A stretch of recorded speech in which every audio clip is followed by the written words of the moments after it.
नमस्कार दोस्तों, स्वागत है आप सभी का हमारी आज की इस वीडियो में। दोस्तों, महाभारत के अनुसार द्रौपदी राजा द्रुपद की बेटी और पांडवों की पत्नी थी। कौरवों द्वारा आयोजित किए गए जुए के खेल में द्रौपदी को दांव पर लगाया गया। पांडव दांव हार गए और उसके बाद दुशासन ने उसे भरी सभा में अपमानित किया। दोस्तों, महाभारत में द्रौपदी के चीरहरण की कहानी तो आप सभी जानते हैं। द्रौपदी 5 पांडवों की पत्नी थी, ये भी आप जानते होंगे। लेकिन ये सोचने वाली बात है कि द्रौपदी 5 पांडवों से प्रेम कैसे करती थी।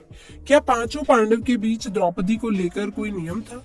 इन सभी सवालों के जवाब जानेंगे हम अपनी आज की इस वीडियो में। तो दोस्तों, महाभारत से जुड़ी ये कथा उस समय की है जब धृतराष्ट्र की आज्ञा से इंद्रप्रस्थ में राज्य पाकर पांडव धर्मराज युधिष्ठिर अपने भाइयों और द्रौपदी के साथ सुख पूर्वक रहने लगे। पांडवों के सेवा भाव से इंद्रप्रस्थ की प्रजा भी काफी प्रसन्नता पूर्वक अपना जीवन यापन कर रही थी।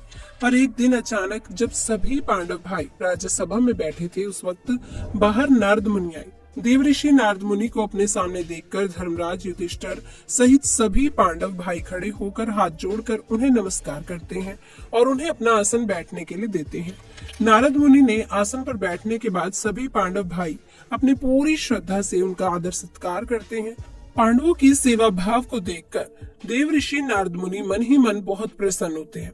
वहीं दोस्तों, द्रौपदी आती है और नारद मुनि का आशीर्वाद लेकर चली जाती है। द्रौपदी के जाने के बाद नारद मुनि पांडवों के भविष्य को लेकर चिंता जताते हुए धर्मराज युधिष्ठिर और बाकी भाइयों से कहते हैं कि द्रौपदी, तुम भाइयों की पत्नी है, इसलिए तुम लोगों को ऐसा नियम बना लेना चाहिए ताकि भविष्य में तुम्हारे बीच आपस में कोई झगड़ा न हो, क्योंकि स्त्रियों के पीछे किए गए झगड़े कई बार भाइयों की मौत का कारण भी बन जाते हैं।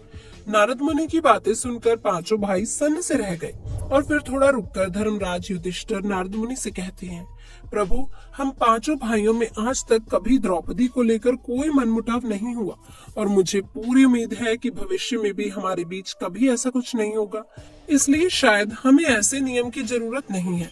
तब नारद मुनि युधिष्ठिर को समझाते हैं कि मैं जानता हूँ कि तुम पांचों भाइयों में बहुत प्रेम है और इसमें कोई दो राय भी नहीं है। जितना प्रेम तुम भाइयों में, उतना प्रेम तीनों लोकों में अन्य किसी भाई में होगा ही नहीं। लेकिन मैं तुम्हें ये भी स्पष्ट बता दूं कि नीति को कोई नहीं जानता, इसलिए ऐसी कब क्या जरूरत आन पड़े और तुम्हारे बीच द्रौपदी को लेकर विवाद हो जाए, ये कोई नहीं जानता। इसलिए मैं तुम्हें कथा सुनाता हूँ। इस कथा को सुनने के बाद तुम खुद निश्चय कर लेना क्या तुम्हें इस नियम की जरूरत है या नहीं।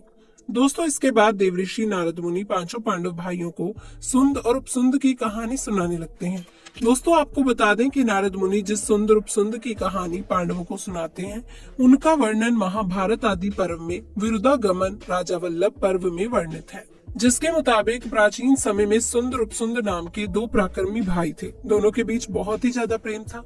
उनकी मति सदा एक ही रहती। दोनों को देखकर ऐसा लगता कि वो दोनों एक दूसरे के बगैर अधूरे हैं। एक दिन दोनों के मन में तीनों लोकों को जीतने की इच्छा प्रकट हुई। इसके बाद वो दोनों भगवान ब्रह्मा की कठोर तपस्या करने लगे। उनकी तपस्या से प्रसन्न होकर एक दिन भगवान ब्रह्मा प्रकट हुए और उन्हें मनचाहा वर मांगने को कहा, जिसके बाद दोनों भाइयों ने भगवान ब्रह्मा से अमर होने का वर मांगा। तब दोस्तों, ब्रह्मा ने उन्हें कहा कि अधिकार तो सिर्फ देवताओं को है, तुम कुछ और मांग लो।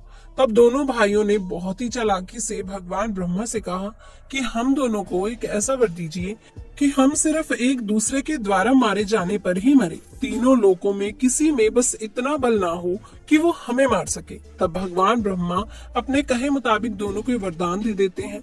वरदान मिलने के बाद दोनों भाई तीनों लोकों में हाहाकार मचा देते हैं। दोस्तों, उन दोनों दैत्य भाइयों ने इंद्रलोक पर भी अपना अधिकार जमा लिया, जिसकी वजह से परेशान होकर सभी देवी देवता ब्रह्मा जी के पास गए। तब ब्रह्मा जी ने उनका वध करने के लिए भगवान विश्वकर्मा को बुलाया। भगवान विश्वकर्मा के आने पर ब्रह्मा जी ने उन्हें एक ऐसी सुंदर स्त्री की रचना करने को कहा जिसे देखकर हर प्राणी मोहित हो जाए। तब भगवान विश्वकर्मा ने ब्रह्मा जी के कहने पर एक दिव्य सुंदरी को बनाया। उस सुंदरी के शरीर के अंग सोने की भांति धमक रहे थे। उसके लंबे बाल, नैन नक्श किसी को भी मोहित कर सकते थे। भगवान ब्रह्मा ने उस सुंदरी को तिलोत्तमा नाम दिया और उससे कहा कि देवी, तुम्हारी रचना सुंद और उपसुंद भाइयों के वध के लिए की गई है। तुम्हें उनके पास जाकर अपने रूप से उन्हें मोहित करना है। तुम्हें देखने के बाद उन्हें कोई और दिखाई न दे, तुम्हें ऐसा प्रयत्न करना है। तब दोस्तों, तिलोत्तमा भगवान ब्रह्मा से विदा लेकर अपना कार्य पूरा करने के लिए निकल पड़ी। इधर सुंद और उपसुंद दोनों भाई एक पर्वत पर बैठकर आपस में बातें कर रहे थे। तभी उस पर्वत पर पहुंचकर तिलोत्तमा कनेर के फूल तोड़ते हुए उनकी तरफ बढ़ने लगी। जैसे ही तिलोत्तमा दोनों भाइयों के सामने पहुंची, वो उस पर मोहित हो गए। जहां सुंद तिलोत्तमा को पत्नी बनाना चाहता था, तो वहीं उपसुंद भी उसे अपनी पत्नी बनाना चाहता था। तिलोत्तमा को पाने के लिए अब दोनों भाई आपस में बहस करने लगे। धीरे धीरे इनकी बहस एक लड़ाई में बदल गई। दोनों ही एक दूसरे पर अस्त्रों से प्रहार करने लगे और अंत में दोनों एक दूसरे से स्त्री की वजह से लड़ते हुए मारे गए। तो दोस्तों, इस प्रकार एक स्त्री ने दोनों भाइयों को आपस में लड़ाकर मार डाला। दोस्तों, अब नारद जी युधिष्ठिर से कहते हैं कि प्रिय युधिष्ठिर, आप 5 भाई हैं और रानी द्रौपदी आप 5 भाइयों की पत्नी है। ऐसे में ये संभव है एक स्त्री आप 5 भाइयों में युद्ध करवा सकती है। इसलिए मैं तो आपको यही सलाह दूंगा कि आप लोग रानी द्रौपदी के साथ रहने का नियम बांध लें। जो इस नियम का उल्लंघन करे उसे 12 बरस का वनवास दंड स्वरूप दिया जाए, जिससे आप भाइयों में एक स्त्री की वजह से कभी भी लड़ाई नहीं होगी। दोस्तों, इतना कहने के बाद नारद जी वहां से चले गए। उनके जाने के बाद 5 पांडव उनकी सलाह को मानते हुए द्रौपदी के साथ रहने का नियम बना लेते हैं। द्रौपदी के साथ कैसे रहना, इसका नियम धर्मराज युधिष्ठिर बनाते हैं, जिसके मुताबिक द्रौपदी हर साल पांडवों में से किसी एक के साथ ही समय को व्यतीत करेंगी। यानी द्रौपदी 1 साल तक केवल एक पांडव की पत्नी बनकर रहेंगी और साथ जिस समय द्रौपदी अपने कमरे में किसी एक पांडव के साथ होगी, उस वक्त उनके कमरे में कोई और पांडव प्रवेश नहीं करेगा। यदि कोई पांडव गलती से भी इस नियम को तोड़ता है तो उसे सजा के स्वरूप वनवास जाना पड़ेगा और वहां पर कठोर ब्रह्मचर्य का पालन करना पड़ेगा। दोस्तों, नियति का खेल कुछ और ही था। एक दिन अर्जुन न चाहते हुए भी युधिष्ठिर के बनाए इस नियम को तोड़ देते हैं। दरअसल एक दिन की बात है, कुछ लुटेरों ने ब्राह्मण की गाय लूट ली और उन्हें लेकर भागने लगा। वो ब्राह्मण दुखी होकर पांडवों के महल की तरफ भागता हुआ जाता है। उस वक्त महल के बाहर अर्जुन टहल रहे थे। अर्जुन को देखकर ब्राह्मण रोते हुए कहने लगता है कि हे पांडव, तुम्हारे राज्य में मेरी गाय छीन ली गई। अगर तुम अपने राज्य की रक्षा सही तरीके से नहीं कर सकते तो तुम निशंद पापी हो। ब्राह्मण की बात सुनकर अर्जुन उसकी मदद करने का फैसला करते हैं, लेकिन अर्जुन के सामने एक समस्या थी। दरअसल जिस कमरे में राजा युधिष्ठिर द्रौपदी के साथ बैठे हुए थे, उसी कमरे में अर्जुन के अस्त्र शस्त्र भी रखे हुए थे। अर्जुन अब सोच में पड़ जाते हैं कि वो अर्जुन द्वारा बनाए हुए नियम का पालन करें या फिर ब्राह्मण की मदद करें। अंत में अर्जुन फैसला लेते हैं कि उन्हें ब्राह्मण की मदद करनी चाहिए। उसके बाद दोस्तों, अर्जुन बिना समय गवाए सीधे द्रौपदी के कमरे में प्रवेश कर गए और फिर युधिष्ठिर से अनुमति लेकर धनुष बाण उठाया और ब्राह्मण की मदद के लिए निकल पड़े। अर्जुन ने जाकर अपने धनुष और बाण से लुटेरे को मार गिराया। गाय को वापस ब्राह्मण के पास लेकर आए।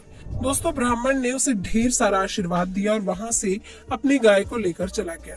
ब्राह्मण के जाने के बाद अर्जुन युधिष्ठिर के पास गए और उनसे कहा कि मैंने आपकी प्रतिज्ञा तोड़ी है, इसलिए मुझे वनवास जाने की आज्ञा दे। युधिष्ठिर को ही पता था कि अर्जुन ने ब्राह्मण की मदद के लिए उनकी प्रतिज्ञा तोड़ी है, इसलिए उन्होंने अर्जुन से कहा, तुम मुझसे छोटे हो और छोटे भाई यदि अपनी स्त्री के साथ एकांत में बैठे हों तो बड़े भाई के द्वारा उनका एकांत भंग करना अपराध है।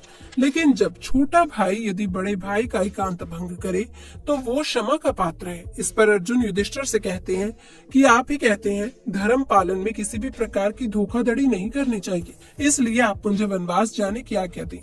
अर्जुन की बात सुनकर युधिष्ठिर अर्जुन को वनवास जाने की आज्ञा दे देते हैं, जिसके बाद अर्जुन वनवास जाने को निकल पड़े।